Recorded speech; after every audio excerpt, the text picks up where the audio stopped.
होली की आत्मा।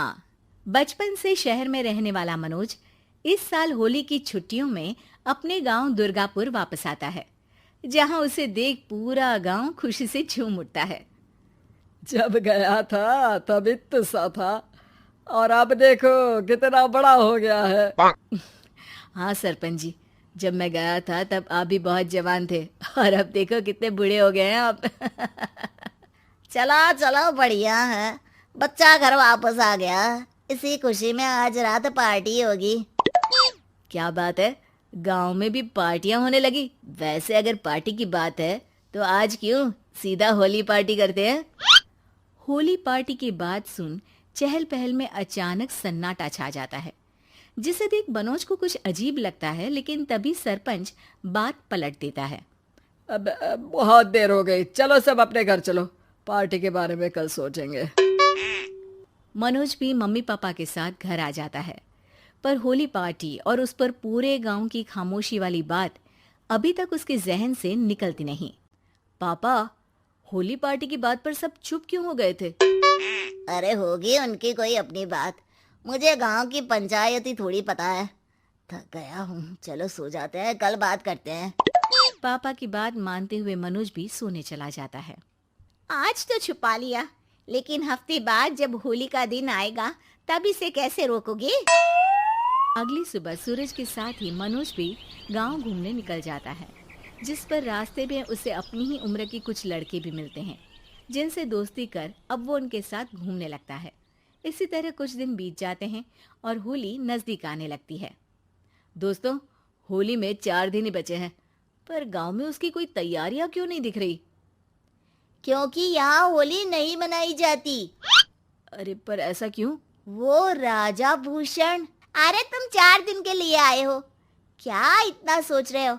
चलो कुछ खाने चलते हैं। इसी के साथ एक बार फिर होली की बात को टलते हुए देख मनोज को शक होने लगता है।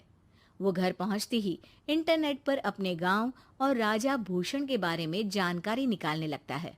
क्या? मुझे आज तक ये नहीं पता था। ऐसा कैसे? किसी ने मुझे कुछ बताया क्यों नहीं?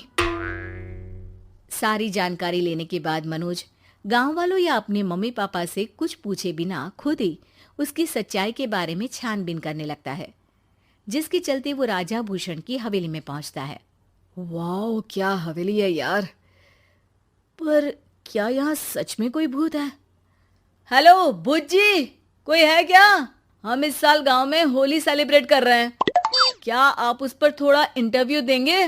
मनोज के ऐसा बोलते ही गांव में तूफान उठ जाता है और हवेली में रखी सारी चीजें हिलने लगती है। एक अदृश्य शक्ति मनोज को धक्का देकर हवेली से बाहर निकाल दरवाजा बंद कर लेती है। ये सब देख मनोज हैरान रह जाता है। क्या अभी मुझे हवा ने धक्का देकर बाहर निकाल दिया? मेरे होते हुए इस गांव में कभी होली नहीं मन सकती, इसलिए दोबारा ऐसी कोशिश भी मत करना, अंजाम बुरा होगा।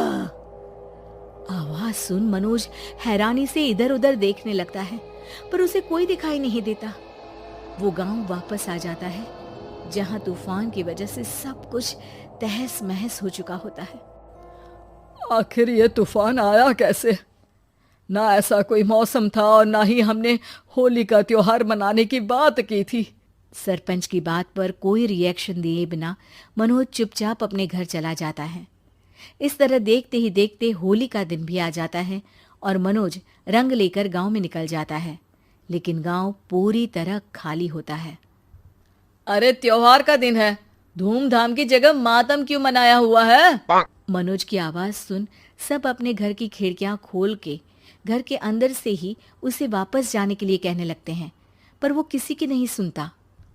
तुझे पहले भी समझाया था, अगर होली खेलने की कोशिश भी की तो अच्छा नहीं होगा। अरे बात मान लो बेटा, तुम्हें सच नहीं पता। मुझे सब पता है। सालों पहले इस राजा ने एक अंधविश्वास फैलाया और आप लोग आज तक उसे मानते आ रहे हो। अरे बेटा, जब तुम पैदा भी नहीं हुए थे उससे भी बहुत पहले से इस गांव पर होली का श्राप है।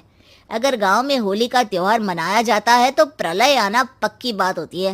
राजा भूषण इस सब में नहीं मानते थे और त्योहार मनाने लगे, जिसके चलते होली वाले ही दिन पहले उनके बेटे की और फिर उनकी मृत्यु हो गई। तभी से गांव की रक्षा के लिए उनकी आत्मा उस हवेली में रह रही है। सबकी बातें सुन मनोज उलझन में पड़ जाता है। सोचना भी मत मनोज, अगर तुमने इस परंपरा को तोड़ने की कोशिश भी की तो उसका परिणाम इस गांव और गांव के लोगों के लिए अच्छा नहीं होगा। मुझे भी यकीन नहीं हो रहा कि आप लोग एक बेतुकी बात को मानकर सालों से रंगों के त्योहार को मातम की तरह मनाते आ रहे हो। मनोज किसी की कोई बात ना मानते हुए पूरे गांव में रंग बिखेर देता है, जिसके तुरंत बाद वहां तूफान के साथ बिजलियां गरजने लगती है। अचानक मौसम में ऐसा बदलाव देख जहां मनोज कंफ्यूजन में आ जाता है, वहीं गांव वाले डर से सहम जाते हैं।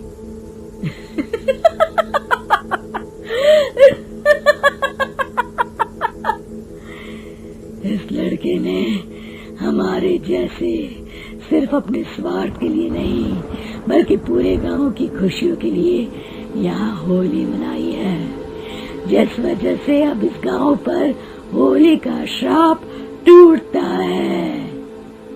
ऐसा बोलकर राजा का भूत वहां से गायब हो जाता है, जिसके बाद गांव के लोग धूमधाम से होली मनाते हैं। खुशियों के रंग गांव में बिखरे ही होते हैं कि अगली सुबह अचानक मनोज कहीं गायब हो जाता है और एक बार फिर गांव में होली का नया राज शुरू हो जाता है।